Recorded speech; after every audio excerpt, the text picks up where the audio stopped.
aşağıda. Aşağıda patlayın. Kişi paltar olan yerdə. Yəni partda Nerede? evin üstünə düşüb Ramay.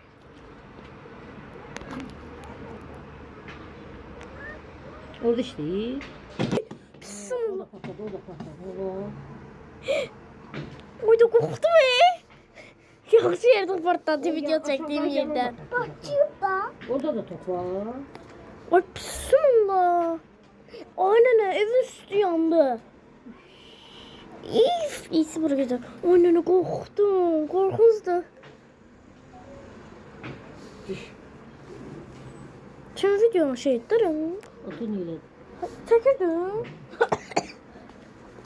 Ben de gece yerde düştüm. Tam həmişə bu yaxın başlayır da. Top bir Yüzde çok koş. Oydu. Atda da yanır da. Atda da top. Abi değil mi bu? Oydu, Sen pis şey oldu. değil mi? Ay tamam Geldi. inşallah şu. Geldi. Nə? Skor. Hacı Vay vay keçdi. Keçəcək. Vay vay vay. Çevirəm. Ben çevirəm. Ay da ne pis şeydi. Lap böyle alıp böyüdü ha. Yana boy da yandı.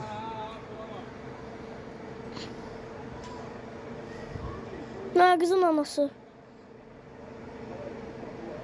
Hacı Ali gelir. Bana? Ses gəlir. Ha. Hardan bildi? Ayda bu ne pis şeydi. Ömrümde böyle şey yok. Lap alıp aşağıda gücləndi. Yanında kaldı. Bak kongu cengile gel. Şimdi şu. Bibiye. Neydi? Bir defa mi patladı? Demirde demir patladı. Bu sen.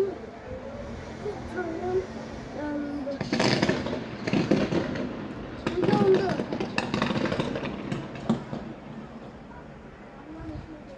Bu ne da? Hissə baxı. Bu da inşallah ışıklar sönmez. Mama bunu görmedi. Eriyib tökülür. O kabel eriyib qurtarmadı. Patladı kalıyor. Ne. Yukarıda çocuk Ömrümde hiç defa böyle şey görürüm. Şurada düş şey. Belə çəkmə.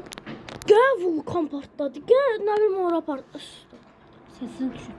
Səsimiz. Ha? Düşürsən. Onu haracaq? Qoysana səsimiz hamımız orada. Seslendi. Oy. Düş bəsdir. Bilməyəm. Öz yandı. Git içəriyə. Elə şef var. Bilməyəm, öz yandı. Oy. Ata tutamırsan ben de